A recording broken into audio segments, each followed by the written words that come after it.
Hola chicos, espero que estén bien. Vamos a empezar con este nuevo tema en la unidad número 2, dicho más que nada, tiene que ver o tiene por nombre la macroestructura narrativa. Vamos a hablar de la narración y sus elementos estructurales. ¿Okay? Primero les voy a leer un cuento de un escritor venezolano llamado Julio Garmendia.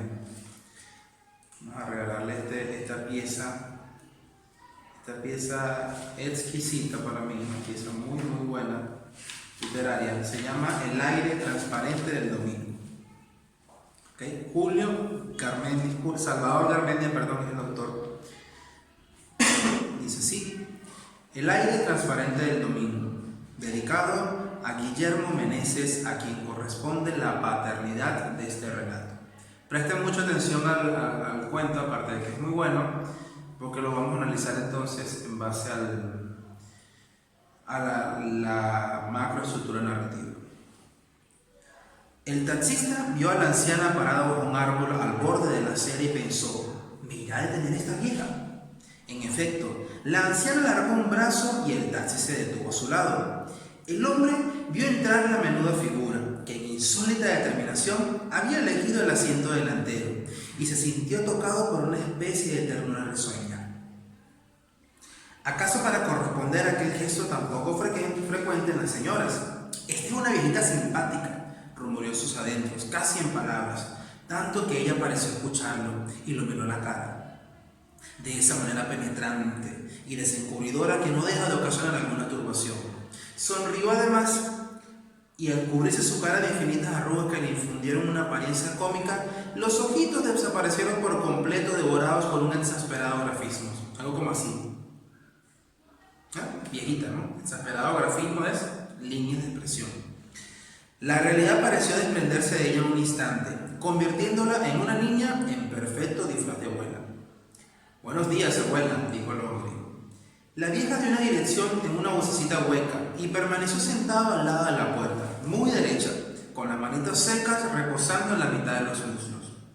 Habían rodado un trecho por una avenida despejada, cuando el hombre empezó a hablar de cualquier cosa sin dejar de mirar a su modosa pasajera, que en realidad no parecía escucharlo y sonreía plácidamente, la mirada al frente, divertida, como si del otro lado del vidrio asomaran caritas infantiles que le hicieran muecas. Siendo como era día de fiesta y apenas las 10 de la mañana, se veía poca gente en la avenida, de modo que el taxista pudo distinguir claramente a un caballero de regular edad, que se hallaba parado al borde de la acera, en la actitud del que aguarda para cruzar la calle. Vestía de negro, no con aire de luto propiamente, sino de anticuada corrección, y sin duda difundía a su alrededor el aura de una persona limpia y saludable, amoldada rigurosamente al ámbito de una mañana de domingo. Apenas pasaron frente a él, cuando la anciana se precipitó a la ventanilla y, como electrizada por una emoción incontrolable, emitió unos griticos de mudo. Y al tiempo que sacudía ambos brazos queriendo llamar la atención del caballero. Por lo que pudo advertir el taxista en una visión instantánea recibida a 60 km por hora, el caballero no pareció alterarse demasiado, sino que, manteniendo el aplomo de una persona poco dada a las efusiones desmedidas, sonrió con reposada satisfacción. Algo así, ¿no? Y respondió a los aspavientos de la vieja moviendo en alto su brazo derecho, tal como si saludara en el pasón de filo. Casi. El taxi se alejó por la silenciosa avenida, y acaso desde nuestro punto de vista únicamente, escuchen bien lo que dice aquí, pareció entrar en una dimensión arbitraria del tiempo, que no tardaría en disolver su imagen física, eliminando de pasada todo rasgo de aquella breve escena. Sin embargo, la vieja acabó por separarse de la ventanilla y se desplomó exhausta, agotadoramente feliz. Es bueno encontrarse por ahí con parientes, el taxista quiso decir amigos, corrigió tras un breve tartamudeo, que uno no ve hace mucho tiempo. Ese señor es hermano suyo, ¿no? El repito el taxista, ¿no? Curioso, extrañado. Es Ramón, mi marido. ¿Qué le parece a usted? Parece un señor muy decente. Lo mismo pienso yo. El taxista meditó unos momentos como que, miércoles, su marido. Lo saludó y ya, porque no me dijo que se parara, que le dijeran, que le mandara un mensaje, que se tomó una foto y lo subió a Facebook, nada. Mi marido. Pero usted está muy emocionada, le dijo el taxista. Deben tener mucho tiempo sin verse. Claro, dijo la anciana, dibujando una sonrisa lejana. Él tiene 15 años de muerto. Ah, ¿qué les parece ese cuento? Un cuento excelente, un cuento fantástico, ¿no? Un cuento de historias muy populares que se han contado en Venezuela, porque esto tiene un origen también oral, pero es un cuento fascinante y con un giro, como todo cuento excelente, con un giro sorpresivo que te deja impactado, ¿no? Entonces, este es el relato que había elegido, ¿no? Okay, vamos entonces a trabajar. Aquí está, macroestructura narrativa. La macroestructura narrativa son, en este caso, los elementos macros que componen a toda narración, ¿no? Todos los elementos en el cual estructura una narración. Pero tenemos que partir por el principio de toda narración. Primero que nada, antes de introducirnos en la narrativa literaria, porque en eso nos vamos a enfocar, no en la narrativa biográfica, real, periodística, no, literaria. Tenemos que tener esto. Al hablar de narrativa, pero en literatura, tenemos que hablar de ficción, muchachos.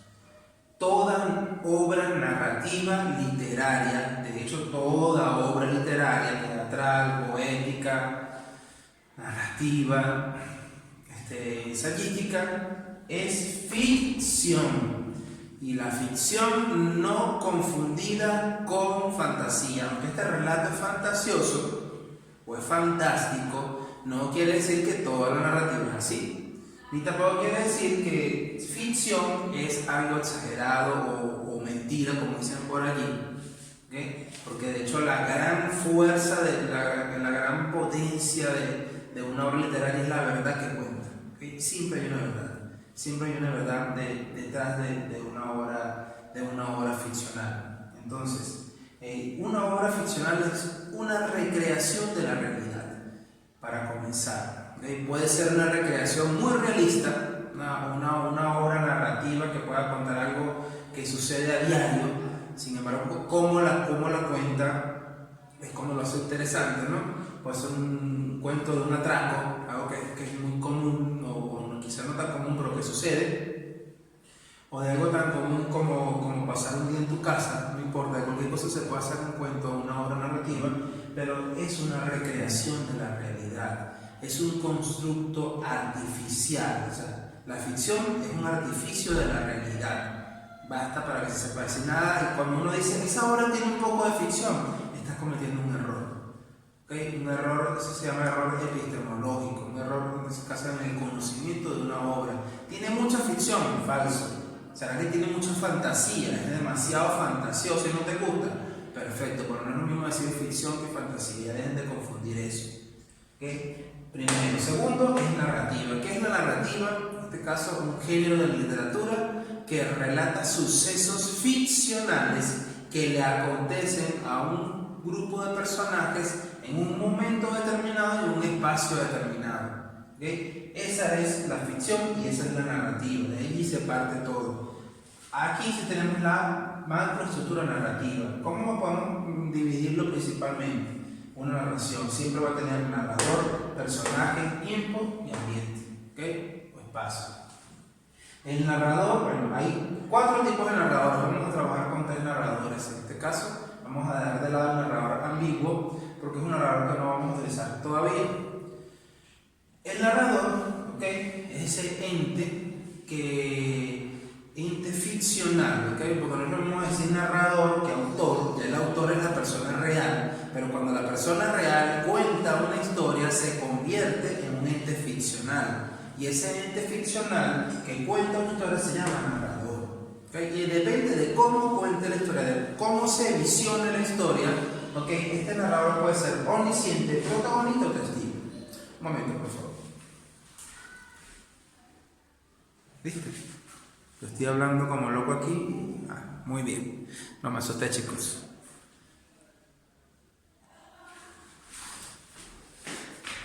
Te van a reír cuando ven este video, ¿no? Primera vez que me estoy grabando yo solo, por eso que estoy así, que tenía miedo de que se hubiese parado.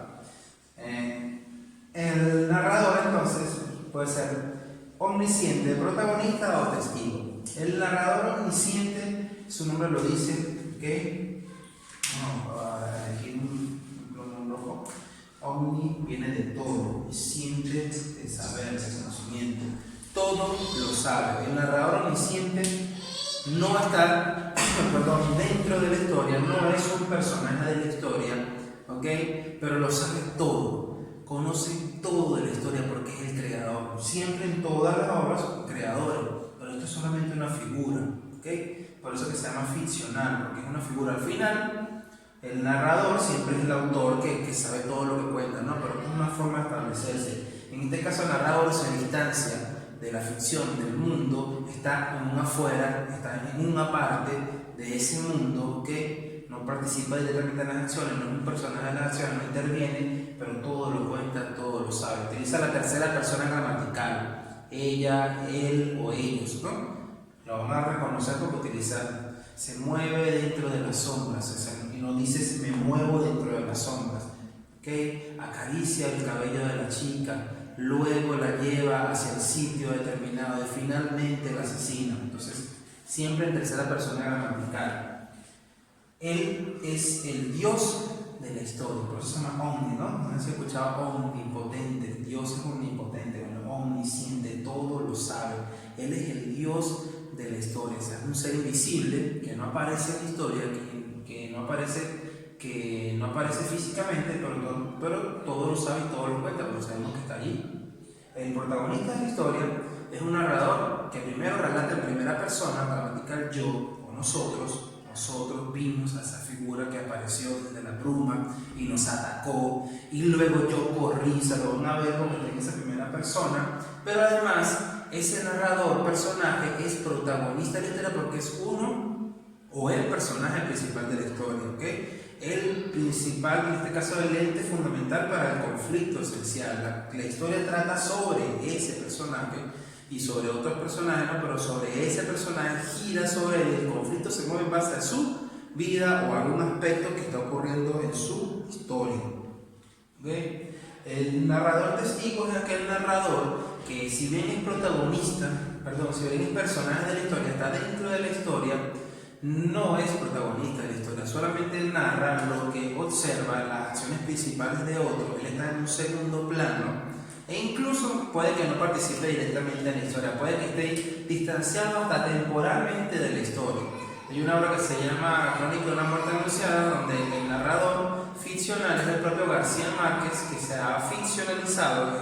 El autor es Gabriel García Márquez, y él está como reportero recogiendo toda la historia y luego la cuenta, que cuenta todo lo que sucede, pero ya en el pasado, ¿okay? Ya él no estuvo directamente en la historia, solamente como un testigo, ¿okay? Entonces, ¿qué diferencia hay y semejanza que puede haber del testigo con estos dos? Uno, se relaciona al protagonista porque es un personaje de la historia, pertenece a la ficción, esté o no esté directamente involucrado con la historia, pertenece a la ficción, al mundo ficcional. Y se relaciona con el omnisciente porque puede utilizar la tercera persona gramatical, puede utilizar la primera persona gramatical, pero también puede utilizar la tercera persona gramatical. Todo depende del estilo del autor. Por lo tanto, ese personaje se divide en principal y secundario. El personaje es el ente, ¿okay? El actor, el agente que participa y que realiza las acciones en una historia. En toda obra narrativa hay un personaje que realiza acciones. Esa es la clave, ¿no? O varios personajes. Todo va a depender de la extensión de la narrativa. Si es un cuento, si es una novela, si es un microcuento, o si es otra cosa, quizás de una crónica, porque hay crónicas también que son literarias y que son ficcionales. Bueno, entonces el personaje principal es aquel ente o aquellos personajes que tienen una función, fundamental en la historia, porque de ellos depende el desarrollo del conflicto principal. Los personajes principales están asociados directamente al conflicto principal de la historia y no pueden sacarlo. Eso es como la idea principal y secundaria también, ¿no? La idea principal no la puedes sacar de un párrafo porque el párrafo pierde sentido. Tú sacas a un personaje principal de la historia y pierde sentido, ¿ok? Si la historia se trata de que a un padre se le pierde su hija y tiene que rescatarla de manos de unos maleantes, entonces el personaje principal es el padre. A lo mejor ni siquiera la hija es un personaje principal porque no aparece en toda la historia, porque hay dos cosas, ¿no? El peso que tiene el personaje en el conflicto principal, que lo hace el personaje principal, y la cantidad de apariciones que tiene el personaje. Porque si el personaje, como les digo, pongamos el ejemplo de este, o sea, a una hija, a un hombre le secuestran a su hija y se la llevan a una manera que tiene que rescatarla. Ese es el conflicto principal. Ustedes tienen que preguntarse, ¿cuál es el conflicto principal de la historia? Me lo pregunto y digo, ¿quiénes están asociados directamente a ese conflicto principal? El padre y la hija, entonces llevemos, entonces ellos son los personajes principales. Pero si la hija nunca aparece, la hija aparece una sola vez cuando comienza la historia y después al final. La hija no es personaje principal, es un personaje secundario de peso. Entonces también no solamente importante el peso en el conflicto principal, sino también el orden, la cantidad de apariciones que tenga un personaje principal. No importa si al final muere, porque hay muchas historias interesantes donde el protagonista o los protagonistas pueden morir. Eso puede suceder en las tragedias griegas, el protagonista era ley que tenía que morir y no deja de ser protagonista. Entonces, lo que importa es eso, chicos, es algo complicado, complicado de entender. Esta es una de las preguntas más difíciles que yo siempre veo, o los elementos más difíciles del análisis de macroestructural, saber cuál es el personaje principal. No sé si a veces ustedes ven los Oscars, la entrega de los premios como a un personaje que yo veo principal, lo nominan como personaje de reparto. Cuando tú interpretas la historia, resulta que es un personaje principal. O sea, es muy común la confusión, el error o la dificultad de entender un personaje principal o de determinarlo, identificarlo. Y los secundarios son los personajes que complementan a los personajes principales en las acciones, ¿no? Porque no siempre trata de un solo personaje. Y a veces estos se pueden dividir, ¿no? Hay personajes secundarios que son muy importantes, que aparecen durante varias ocasiones, hasta son villanos o son de alguna manera soporte para el principal. Hay otros personajes que aparecen dos veces esporádicamente, hay otros personajes que aparecen una sola vez, hay otros personajes que solamente aparecen por referencia, es decir, que solamente hablan de ese personaje en toda la historia y nunca aparece físicamente. Eso también puede pasar. Entonces, esos son elementos personales. Entonces, si empezamos a abordar entonces la obra de La Isla Transparente del Domingo, el narrador, en este caso, o sea, ¿cuál es el narrador? Es omnisciente, protagonista o testigo. ¿Qué creen ustedes? ¿Cómo sabemos simplemente en qué persona narra? ¿No? Y él narra en primera persona. Me detuve, me irá a detener esta vieja a mí. O sea, si habla de mí, o es protagonista o es testigo. Uno de los dos. ¿Ok? Pero ¿qué sucede? ¿Qué trata la historia? ¿Cuál es el conflicto? Que el taxista se consigue, lleva a una anciana en su taxi, que resulta que la anciana se consigue con su esposo muerto. Ese es el conflicto principal. Hace una carrera a la anciana y la anciana se consigue su esposo muerto. ¿Quiénes son los protagonistas? El taxista, que si la historia la está contando él, pues está sucediendo a él. La anciana, que es el otro eje, porque ella es la que introduce el elemento fantástico e impactante, que es su esposo. ¿Y su esposo qué será? ¿Un personaje principal o un personaje secundario? Vamos a analizarnos. Tiene peso obviamente en el conflicto principal porque él es el que le da el giro inesperado a la historia, que al saber que está muerto, pero solamente aparece una vez, que aunque es un cuento, solamente aparece una vez, no hay profundidad, ¿sabes? En los personajes principales siempre hay cierta profundidad, aunque sea psicológica, de la historia. Es un personaje secundario muy importante, pero no es un personaje principal. Los protagonistas son la anciana y el taxista. Que gracias a la anciana sabemos todo lo que pasa de este protagonista, que estaba muerto.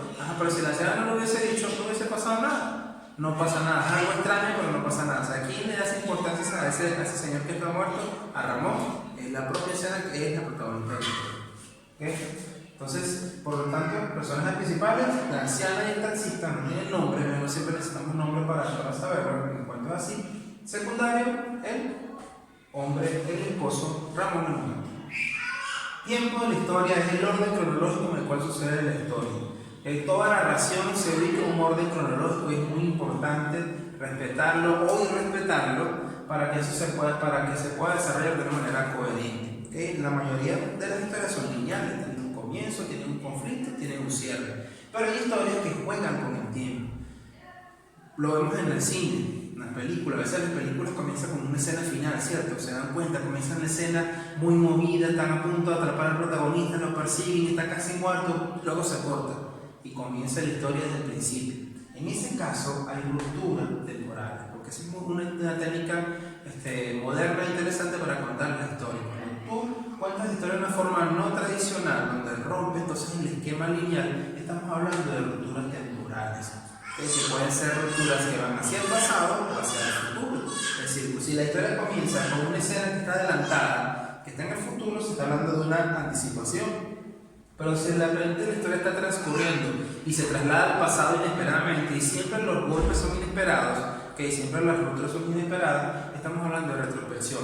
Pero también hay, voy a acomodarlo aquí, que se me borró, digresiones.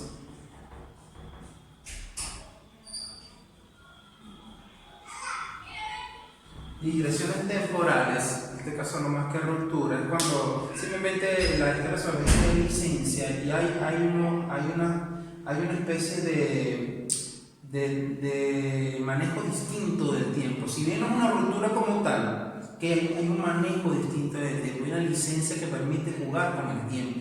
Eso es una digresión. Hay historias como Viaje a la Semilla, no sé si han visto el extraño caso de Benjamin Button, que es una película protagonizada por Brad Pitt, pero Viaje a la Semilla es un cuento de Alejo Campertien, cubano, que va desde adelante hacia atrás. O sea, la historia comienza no cuando el personaje muere, sino cuando desmuere. O sea, cuenta la historia desde que él era anciano hasta cuando era un bebé. Así termina la historia de Viaje a la Semilla, se va a la inversa. Y eso, si bien es una ruptura, sí es una digresión. Y en el cuento de Salvador Garmendia el tiempo es importante, porque yo le dije, si acaso como que se hubiese entrado en una dimensión de mi tarea del tiempo. Se dan cuenta que en la historia hubo una digresión porque se cruzaron dos tiempos, el tiempo de la vida y el tiempo de la muerte, porque ese muerto Ramón pudo cruzarse en el mismo espacio, en el mismo ambiente con su esposa. O sea, hubo un momento en que el tiempo se rompió, que esa línea que divide la vida y la muerte, el presente con el pasado, y pudieron conectarse, pudieron verse, y eso fue un manejo hermoso del tiempo, ¿no? Para producir el efecto fantástico, porque esa es una dimensión temporal. Y finalmente el ambiente, que es el lugar o el espacio donde ocurren las acciones, que a veces no le prestamos mucha atención al ambiente en una historia, pero resulta que si aplicamos algo llamado, no sé si me quepa aquí, a ver, vamos a borrar. Si aplicamos algo llamado ontología, que es el estudio, ¿okay? Que es el ser, el estudio del ser, en este caso lo aplicamos en literatura, o sea, la ontología de los cuentos fantásticos, de los cuentos de terror, vamos a ver que los espacios, los ambientes se parecen mucho. Por lo menos en un cuento de aventura, normalmente el ambiente es un ambiente natural, ¿cierto? No se dan cuenta, casi siempre es un ambiente natural, una selva, un bosque, algún espacio abierto, un espacio impresionante, porque es parte de la ontología. Si es en la ciencia ficción, los ambientes van a ser artificiales, repletos de tecnología, repletos de un ambiente imaginativo, ciudades modernas, con adelantes avances tecnológicos, con cualquier tipo de herramientas impactantes. O sea, va a depender. Si es un cuento fantástico o una historia fantástica, muchas veces ocurre, es un poco más amplio, ¿no? Pero muchas veces las historias fantasiosas, las sagas ocurren en pueblos. Siempre, vean Harry Potter en este caso, ¿okay? Ocurren en pueblos. Vean Crepúsculo, las obras, las sagas más famosas en los últimos tiempos, siempre ocurren en pueblos. Y si es una obra de terror, el ambiente es crucial.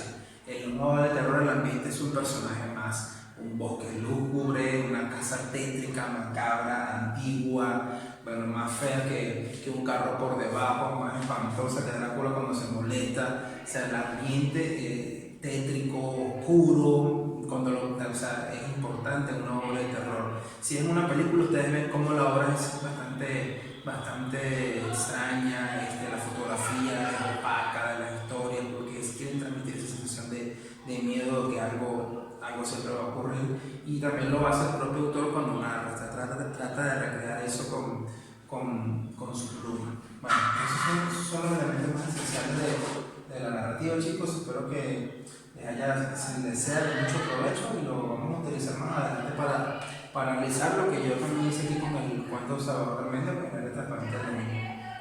Muchas gracias.